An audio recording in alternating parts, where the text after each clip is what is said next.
It takes a minute.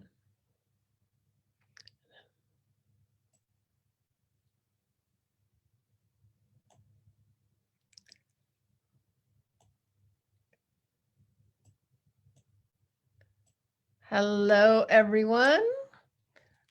We are live on Facebook. We're on Good of the Whole Connection Field, and it's the Trust Frequency Embodied with the Dance of Souls. And we are exploring the Dance of Souls. And we have Wowza Elisa Lodge here with us, and Andrew Cameron Bailey. Hello there, hello friends. Hello friends, and I'm Connie Baxter Marlow. So what we're doing here is we're going to have a conversation about the big flip from anger to gratitude.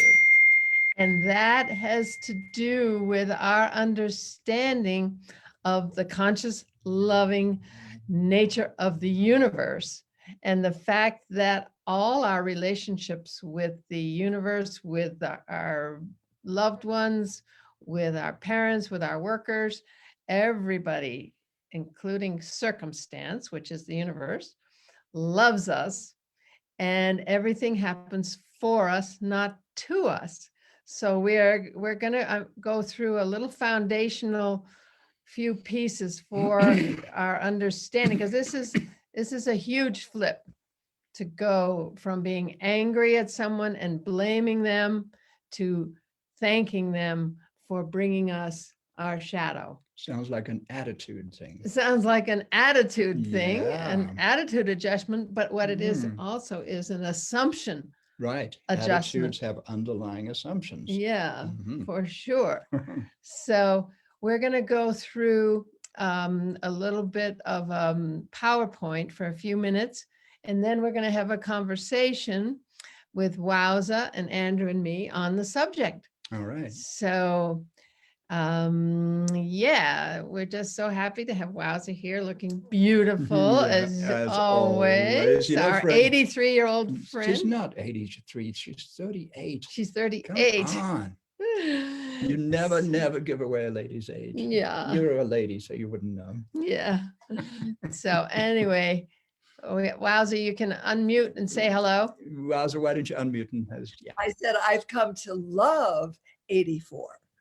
84, right? It's 84 now. Yeah.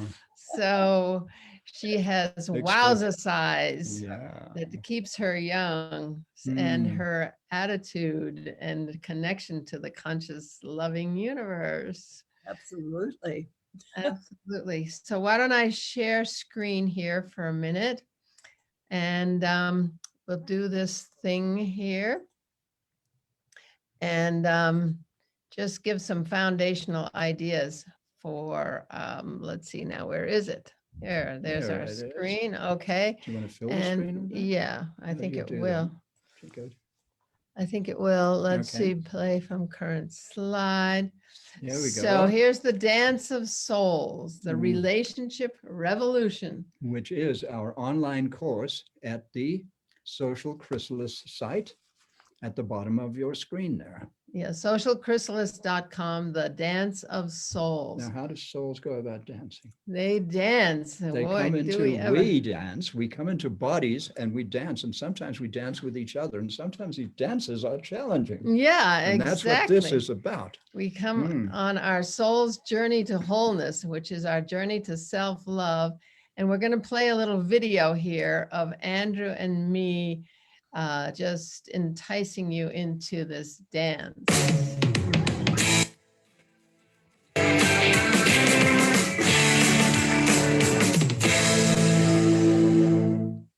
Hello, we would like to introduce you to our course, The Dance of Souls. I'm Andrew Cameron Bailey. And I'm Connie Baxter Marlow. Do you have relationship patterns you would like to change?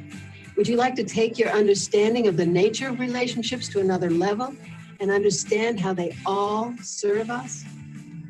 I will lead you through a deep journey of self-discovery, healing, and transformation through a new understanding of the nature of love.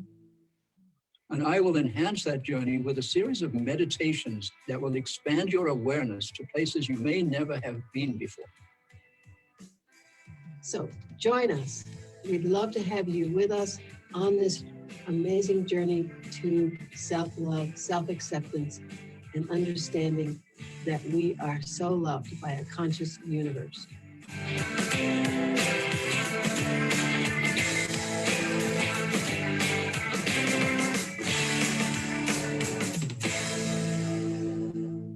And you will find that your life has been transformed on a personal level and on an interpersonal level. Your relationships will evolve, you will have evolved, and you might just find yourself feeling like, whoa, I'm a brand new person.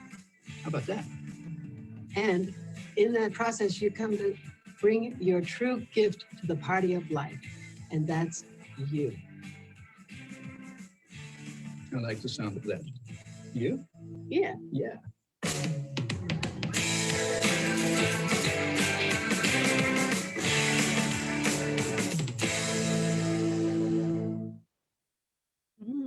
So what do Nice you? piece. Nice piece. You wanna stop Yeah. the share? No, I'm gonna go, I'm gonna keep Ah. going a bit. And Okay. so here's a slide that we want you to really take in and take as absolutely true for this exercise. And this is a big deal because this is moving us beyond right and wrong, good and evil. Okay, it's a huge, big flip and big jump. So here's our understanding of the nature of humanity.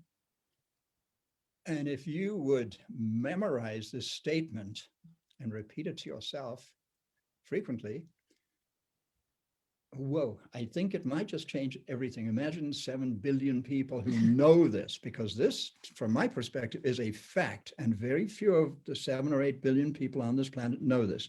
Humanity is a collection of divine, autonomous, sovereign beings who have chosen to incarnate on Earth to learn and grow on our soul's journey to wholeness, self-love, self-acceptance, each with an individual purpose and a unique gift. Yeah, so that's our overarching act of free will that we chose to be here on Earth, to go on this journey. And we gave permission to the conscious, loving universe to take us on this journey. So it's the job we came here to do. And here's another few things to take as absolutely true for this exercise. It's a conscious, loving universe. There is absolutely only love, free will, and the soul's journey to wholeness. So this is a big deal, to take these as absolutely true. There's only free will. There's only love. There's only the soul's journey to wholeness.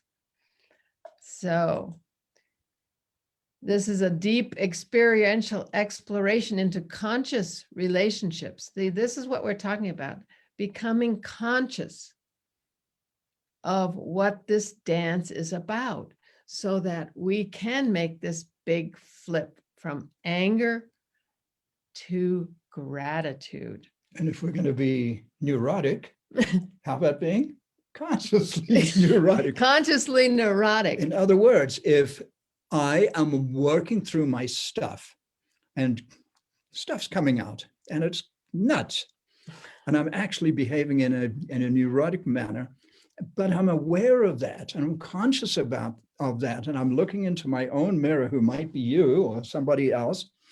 I am aware of my neurosis. I'm therefore consciously neurotic. I think there's something in that. Yeah. I think we're all a little neurotic as human beings.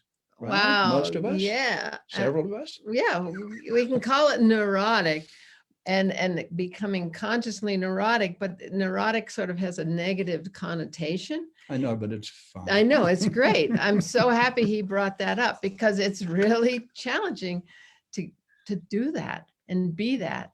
So we understand that the purpose of the dance of souls is to mirror our light and our shadow on this journey to wholeness. So that's becoming conscious. And don't forget, Connie just said, our light and our shadow.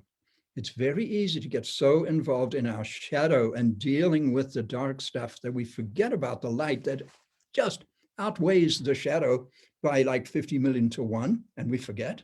Come on. Yeah, true. And we recognize the purpose of repeated challenging behaviors that have prevented us from seeing and experiencing fruitful learning experiences, because these challenging behaviors, we go after them, we take them as a negative, and we eliminate them from our lives without dealing with ourselves, without going there deep inside to see why those challenging behaviors have come into our lives repeatedly. And they have a purpose. Yeah. And we realize that everything happens for us, not to us. And we move from victim to beloved, from anger to gratitude. And we go upward on the evolutionary upward spiral to self-love and alignment with our divinity. And here's the big flip, from victim to beloved. And we rewrite our story because we have given permission to the loving universe to take us on this journey. And we rewrite this story, and we understand that we actually came to do this job, this scary job our soul self is longing for and our ego self is desperately afraid of. So we dealt with that last week about just glorifying our ego self. We gave our poor battered egos a little bit of TLC last week, didn't we? Yeah, we did, because they've gotten us this far. And it's so important to love them for it, because otherwise we feel shame, we feel blame, and then that just spirals us down. So then we understand that each soul will create the conditions needed to become whole. So we've incarnated into a family, and we've taken on certain wounds, and we realize that our lives are our movie. We are the director, the script writer, and lead actor. Others show up with scripts we have written. So how can we blame them? How can we be angry at them? You mean you're my, what's the word, co-star I'm your in my movie? yeah. And I'm your co-star in your movie? Yeah. How cool is that? I mean, wow. So we that's choose our amazing. parents, and we magnetize the behavior we need to take on the wounds we need to create those stories that we came here to do and be on this hero's journey to this understanding that we have to choose to let this light in and to let this shadow out. So, and we take on self-doubt, we hide it under a mask, and mirrors appear to show us what's under the mask, and we defend it with behaviors. And that's where this anger comes in. So we'll So what stop do we do? sharing. We've kind of got an investment in the mask, right? Yeah. And we defend it. We're not going to let this go. Yeah. I've been pretending this since I was a teenager, right? Yeah. And So I'm never going to let you in so you can actually look behind the mask and see the real me. yeah. Wait a minute. And so anger and blame and shame, we use those as defense mechanisms to get that person to feel bad and to get out of our lives, to keep us from doing this internal work. So Wowza, what are your thoughts on this matter? You have to unmute. Don't forget to unmute. Unmute, darling.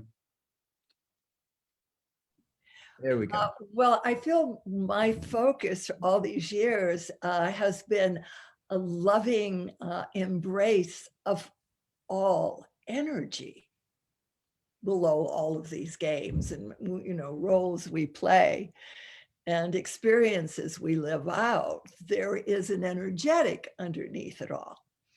And so I'm finding that the more I can begin to, no matter what the sound, no matter what the energy or emotion, it's composed of energy.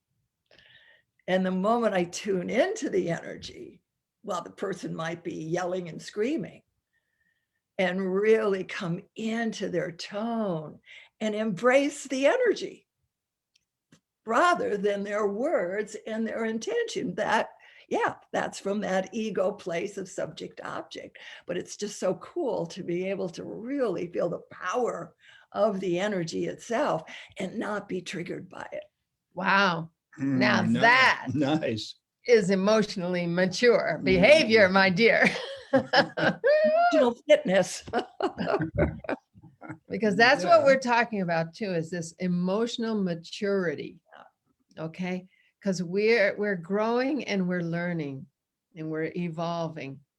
And as we become conscious and as we allow and Wowza, I think that's a beautiful thing you've brought in about the energy. If you have that ability, I mean, how many of us, I can't say that I can tune in to that energy. Okay. So you have a gift, and a lot of people do, empaths and people who are really emotionally mature. Like me? Like I think it's actually a lot easier than that. I mean, you know, we hit our foot. Oh, you know, it's, oh, you know, I mean, to be able to, quite honestly, sing and dance and exercise these energies of emotion. You know, I mean, just 1 minute of exercising the universality of and let's say anger. And what is that? It's the strongest, most potent, powerful energy in creation. It's just how it's labeled and how it's expressed in that 3D world. But ultimately, you know, this is huge energy. And I feel every child in school should have a couple minutes of whoa, you know, really being big and bold and not being afraid of it. Because the moment they're afraid of, they're not going to have the leadership necessary and the decisive energy that it takes. And so exercising all of these different emotional energies, I feel, is real preparation to loving them all and having choice in them. And I think that anger is actually a cover-up, is not the true root emotion. That anger is a cover-up for feeling less than, okay, that deep thing we came here to heal, that we came on this journey to heal, is those feelings of less than, not good enough, all those things. So anger comes out and says, you're bad and wrong. When in fact, it's not the anger, it's what's under it that we have to look at. Could we say, Connie, that it's the words with, of course, that tone underneath it? But if you took away the words, that's all I'm saying, that the energy itself can be loved, not judged. We can't judge the one energy. No, yeah, I'm not talking about judging it at all, but I'm talking about. I just wanted to make that distinction. Yeah, I think it's, I really think it's about acceptance.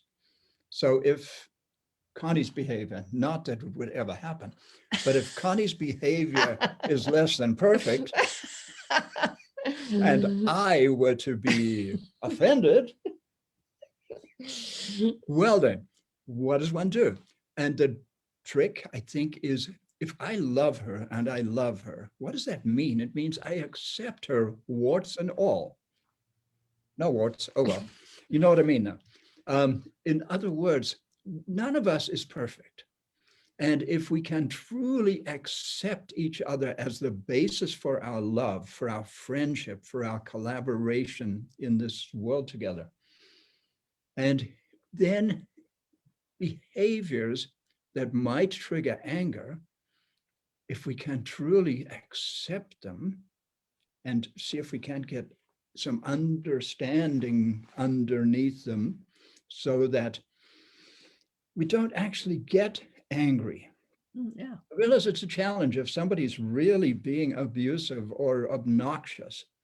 I mean, I don't have a lot of patience for certain kinds of behavior. I really don't. And I could work on that. And yet, I think too, there's another thing, which is righteous anger. What's that? Like if something really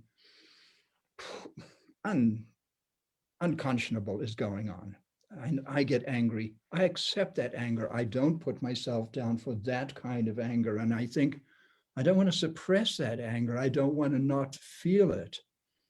So just a bunch of big questions there, but really here we're talking about these interpersonal relationships where we trigger anger and other reactions in each other. Yeah.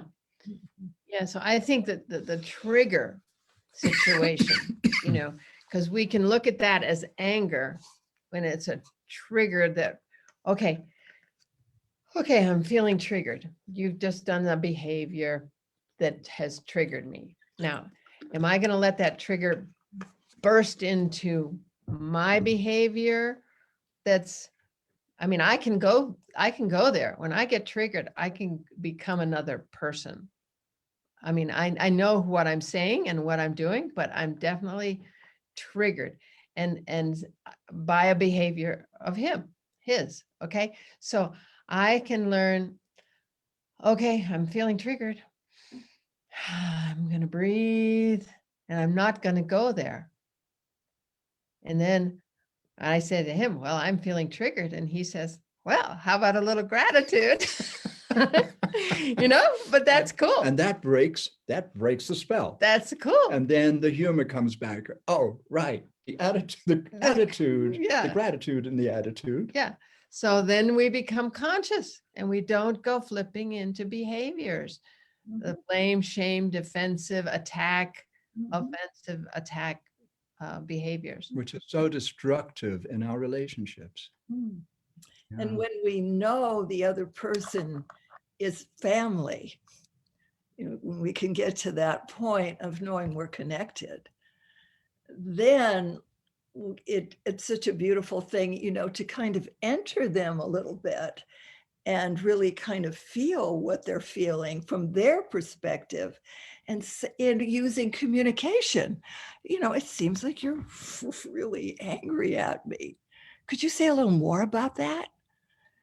Where you're really interested what's going on with that person.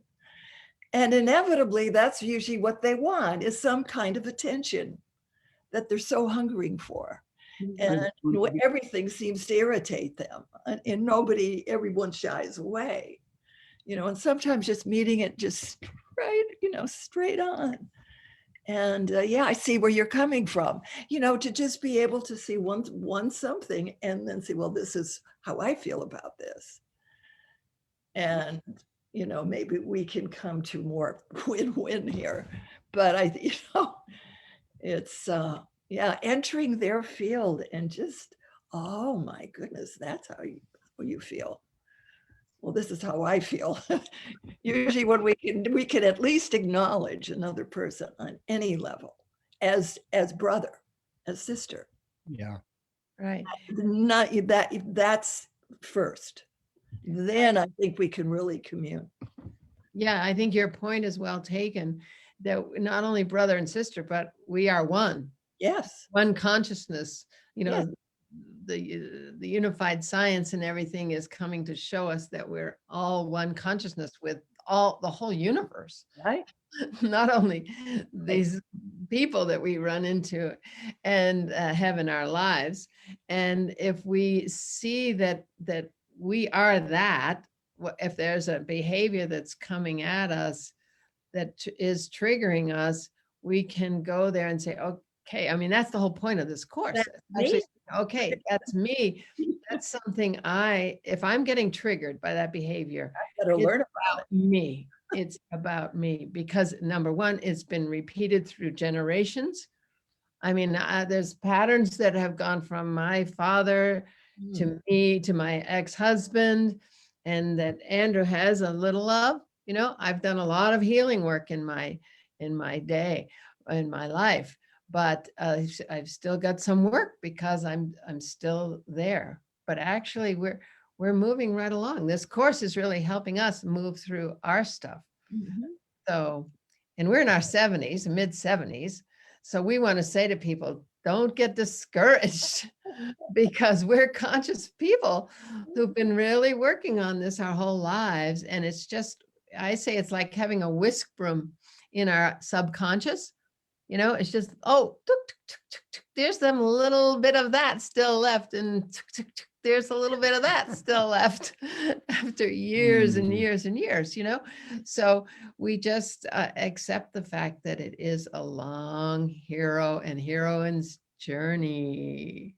Oh, so could I share one little quick story? I was just literally about a few days ago, one of my best friends, but you know, she just took off, and there was, you know, that hoopla, and I was in her. I mean, you know, I was really feeling in her gestures and the whole thing, and I paused and I said, "Oh, Nancy, could you just do that anger again?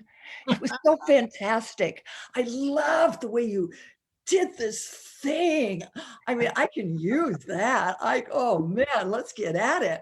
And Yeah. you know, with smiles, with joy, like kids play. Kids play with this kind of energy all the time, you know, and wow, yeah. And as soon as I said that, guess what? The whole thing, you know, she just burst out laughing. Right. Or You know, she I just want to hear her anger again as a sacred actor, you know, so I could learn Or, more how she or does. she could throw you right out of her life for good. right. But you said she's one of your best friends. So when you said that, you see, if you are one of my best friends, I simply accept you for who you are, whatever you're manifesting at this moment. And then if I can reflect back to you as you just did with Nancy, yeah. And if we can do that for each other, not to each other, because Right. it's easy to get defensive. And that's Oh, another thing to really look out for. yeah. I think mirroring is a great spiritual art if Yeah, we know we're one. right. Because just that little bit of, you know, whatever it is, and, you know, being able to share with somebody, you know, this is what I see. This is, wow, how this feels in me when I, you know, whatever, but it just is amazing. I think we all want to be seen somehow. And I think we get so upset, create all this emotional hoopla, just Mhm. get somebody to notice us and, you know, and pay attention to us. Yeah.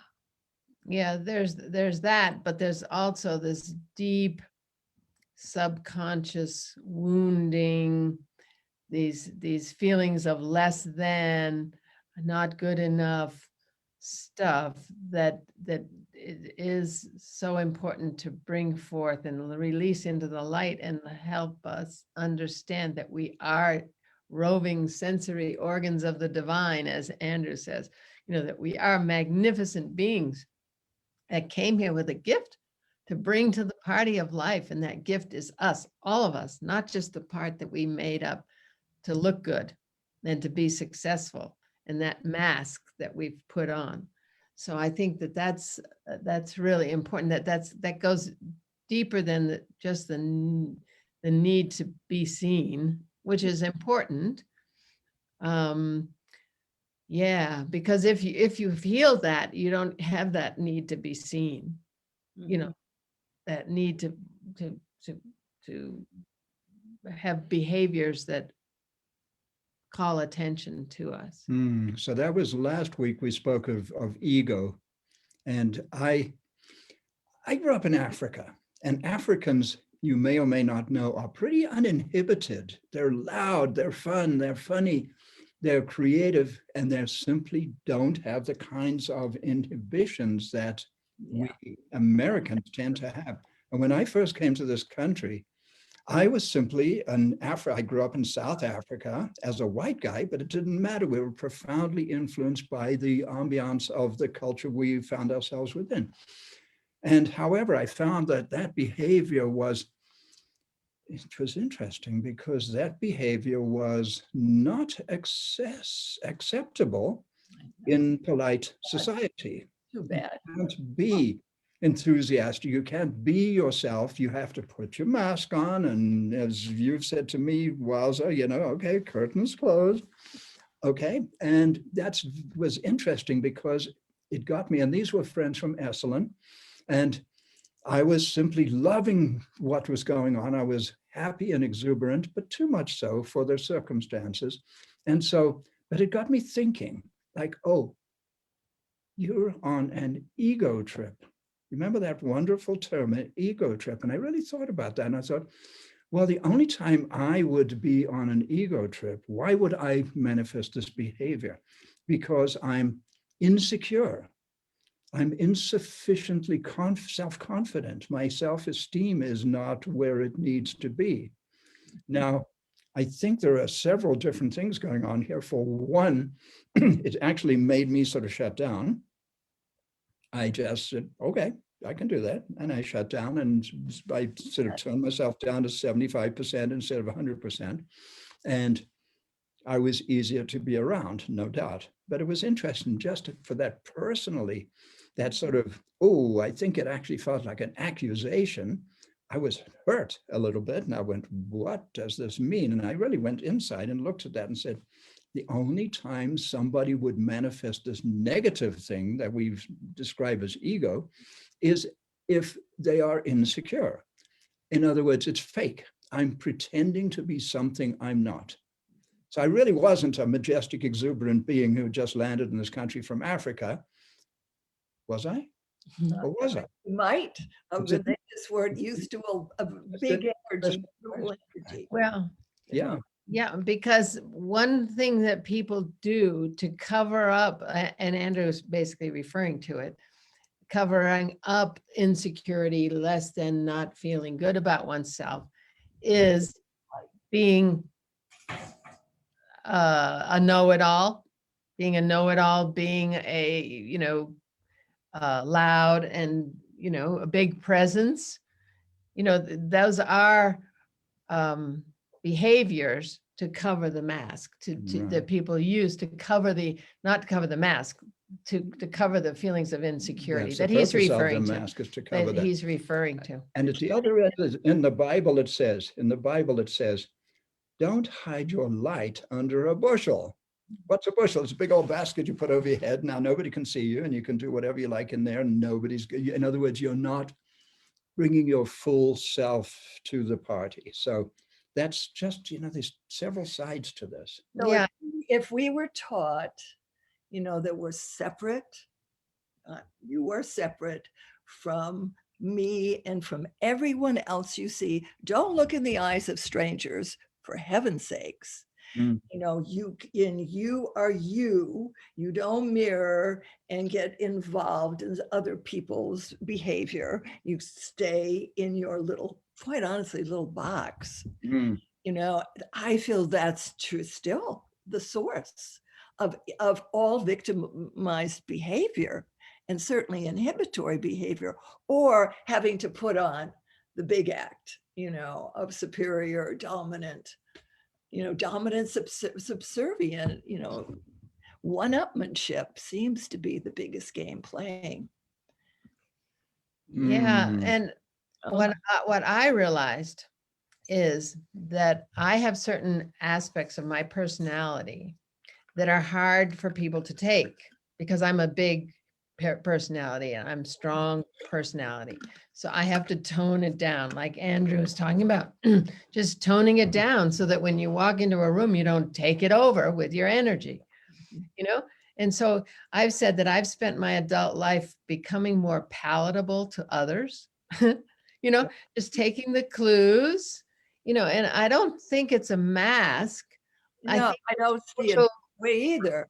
We're just graces. a much larger energy field.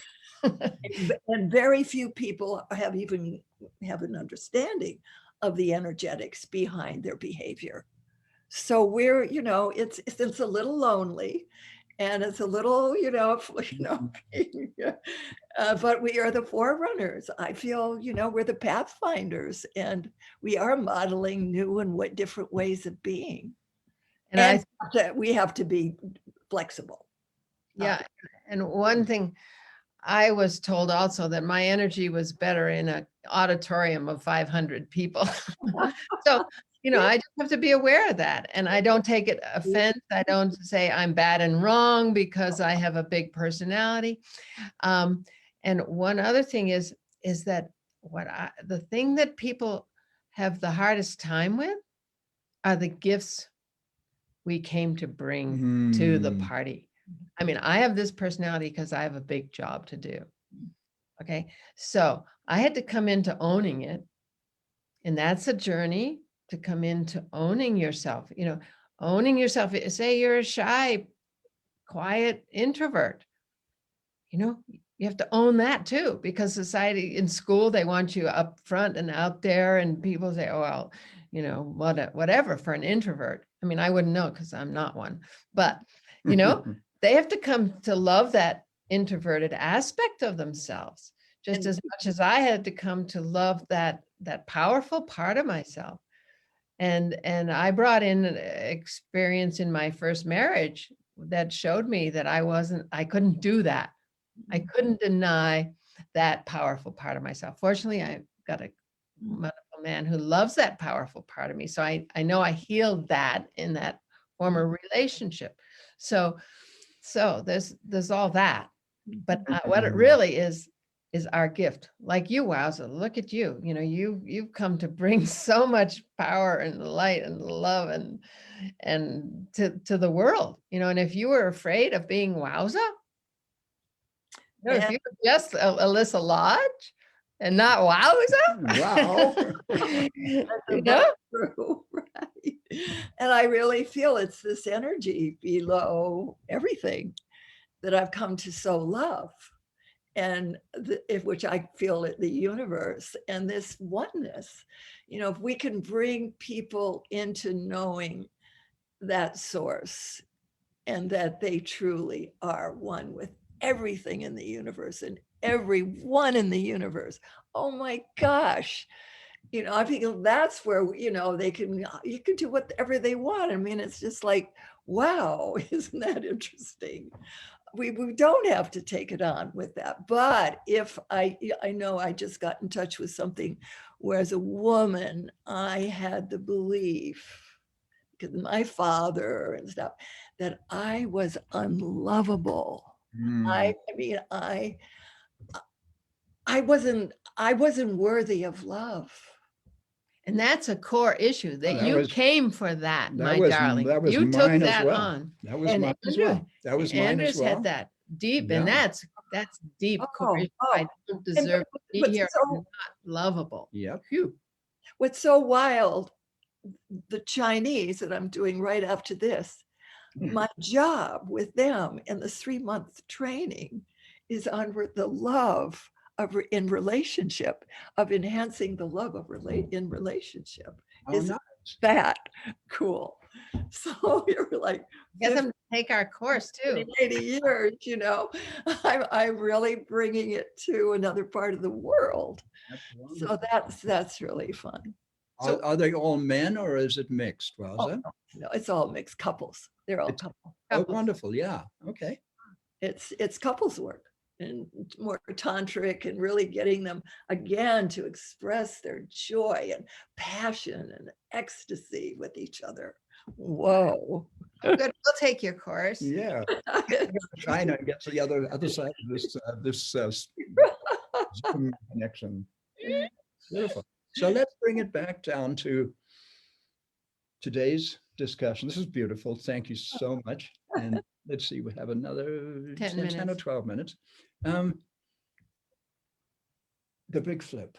The big flip. Moving from anger to gratitude. So I think we covered a whole spectrum of those feelings within ourselves and told stories from our experience and our perspectives. And this work the Dance of Souls is very specific. It takes two to tango. So if you happen to be dancing the tango, actually, in other words, it can be an into me and me, myself, and I kind of dance. It can be inward. We'll learn a lot from the course by looking into ourselves, but then it is specifically for looking into this mirror who showed up in my life and is showing me my light and my shadow. And I repeat, don't forget the light, because it's easy to get so hung up in the shadow. So good, we do need to shine a light on the places that we'd rather keep hidden and let them come out and accept them, give them their tolerant acceptance that we are all longing for. That's just that knowing that I'm okay. And I look in your face and I know I'm okay, because when I look in your face, you light up in this beautiful way that's extraordinary. So yeah, we are here for each other, to assist each other in moving from anger to Gratitude. acceptance on the way to gratitude. Right. The other thing that I really think in relationships, the most critical element is really tolerance. To just, would you please just put up with me? I'm not perfect. I'm just me. I'm doing the best I can. Please tolerate me. In my former marriage, there's something I used to say to my beloved former spouse, and I never mention her without giving her a full title, which is beloved former spouse. And I would beg her, I'd say, would you please just treat me as a fellow human being? Yeah. That was a plea from my soul. And it was difficult. Oh, I know. You know, because I think I triggered in her stuff that she had real difficulty with that. Right. So there. And that's a reflection back to you. Exactly. So it's just this I know. amazing dance, and it serves everyone. Right. It's not just a dance for one person. Everyone gets to look at their shadow, at their triggers, etc., for this journey to wholeness. And the earth is moving into a higher frequency, and we have work to do to clean up our auras, to clean ourselves up so we get into that frequency. And that's what's going on right now, is this cleansing, this bringing out of the shadow collectively and individually. And we get to do it because this pandemic, we're sitting at home now with ourselves and our spouses and our kids. So we get to dance this dance to the extreme right now. And what we have to understand is that the universe loves us. So circumstance loves us. So it's not just the people in our lives, it's the circumstances that are taking us on this journey. And once this book is done, The Sacred Actor, really starting, quite honestly, sacred actor trainings where we can indeed enact our shadow, where we can play out our victimized self. We can turn around and play the dominant self. And looking at all of this different body language and how we shape, tones, that can cut somebody with a knife, and they don't have to even, raise their voice, but the look itself, like all of these styles of behavior with love, with pleasure, to just like kids, to play all the roles and not be attached to any of them. It's not, he was a far bigger, that universalis, right? That homo amore universalis, Barbara Parks. Marx Hubbard. I just love that, that we really are conscious, loving beings, and that we can all learn from each other. We're all teachers for each other in that way. I would look at that person that's, angry just about, like, as literally part of the movie, and a fellow actor that got lost in the part. Yeah, there you go. He got lost in the part. And, it's like, hey, man, whoa. You are fantastic in this part, but I realize you're not consciously aware you're playing it. Yeah, we locked your eyes there. Wow. Take this one step further. Could you play it again, Sam? Yeah, sweet. Now, what's on your t-shirt there? Peace and love. You moved back so we could. This is totally, 60s. Oh, man. Just the whole 60s girl. Look at that. It's a peace sign. Peace sign. All right. Whoa. Instruments. And, there's a guitar. Oh, a guitar. Beautiful. Did you pull that out of the archives, or is it new? No, it came out of the archives. Oh, it's Great. I gotta go, I think. Okay. Maybe we should dress up. All right. It's Yeah. almost 10 of. Yeah. So we'll let you go, Wowza. Yeah. Okay. Okay. Well, say hi to China for us. Yeah. Well, woo. Yeah. I have talked about this. We'll see you next week. Do you have any last thing to say? Oh, let us love each other like we've never loved each other before. Let us look deeply in each other's eyes and see that we are, therefore go I. Mhm. We are, therefore go I. Okay, girl. No one we are not. Uh, One we are. What? No one, we are not. Okay. There's no fun, we are not. No fun, we are not. One we are Oh, not. fun. No play if we are not. Yeah. Yeah. Right? Woo, baby. Okay. Love you, Wowza. Okay, that was There fun. we are. That was Yeah. great. So, So yeah. So what does everybody think out there in Facebook land? yeah, is anybody who'd like to drop in and Well, they're in Facebook. There's nobody here in the Zoom room, but yeah, so we just want to say that you can take our course. There's actually a discount coupon. You can go on the trustfrequency.net and choose the Dance of Souls, or just go the trustfrequency.net/the-dance-of-souls. And there's a discount coupon there for the course.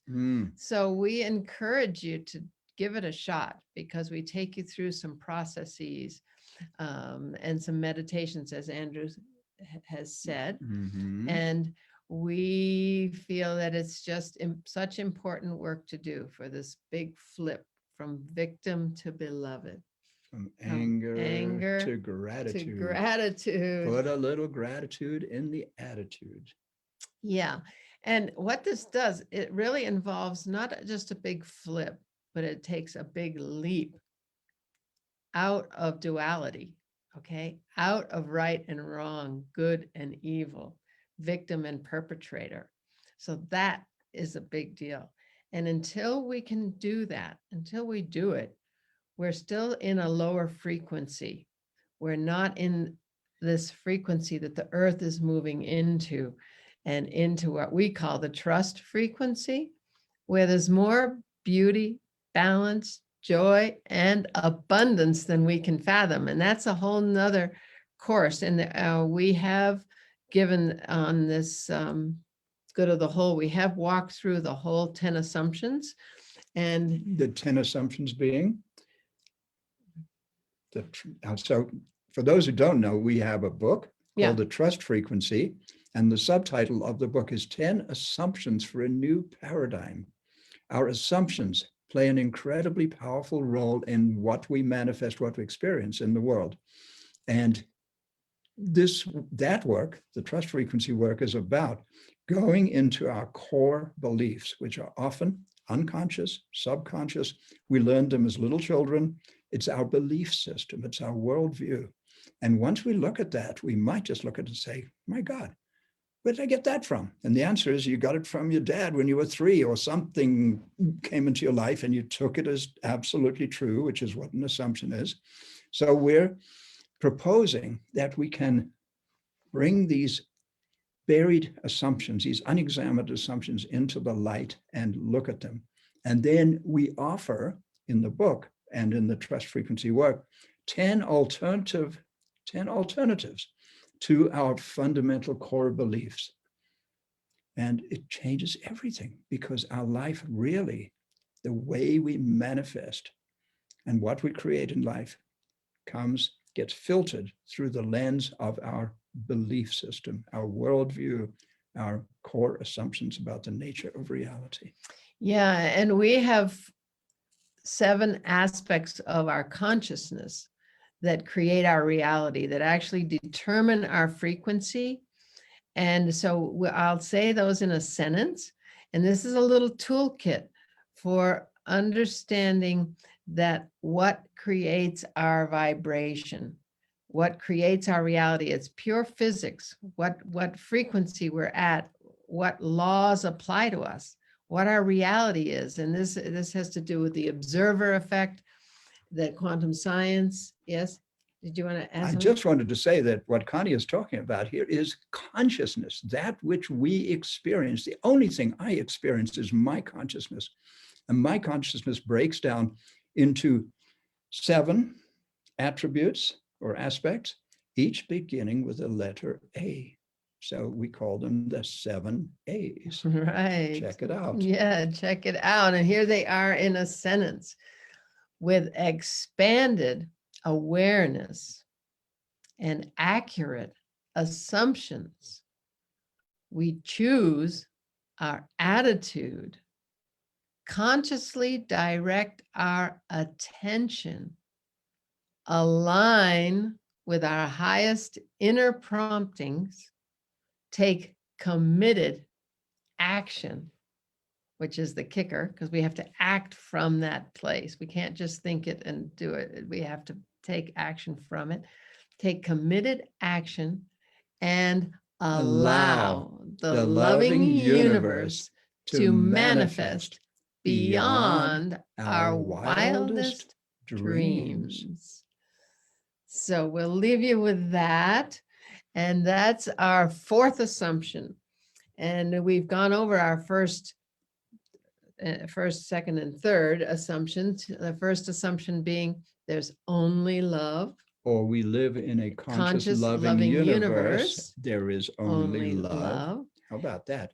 Yeah. We don't live in a mechanical clockwork system that doesn't even know we exist. The universe loves us. It's like being in our mother's womb, literally. We are contained within a universe that consists entirely of love. Once we know that, that really changes, just that one, changes everything right there. Everything's shifted. Right. Except what we have to understand is, it helps us understand, is that the nature of that love is unconditional. It gives us everything we ask for. And what are our requests to that loving universe? Those 7 aspects of our consciousness. So those 7 A's: awareness, assumption, attitude, attention, alignment, action, and allowing.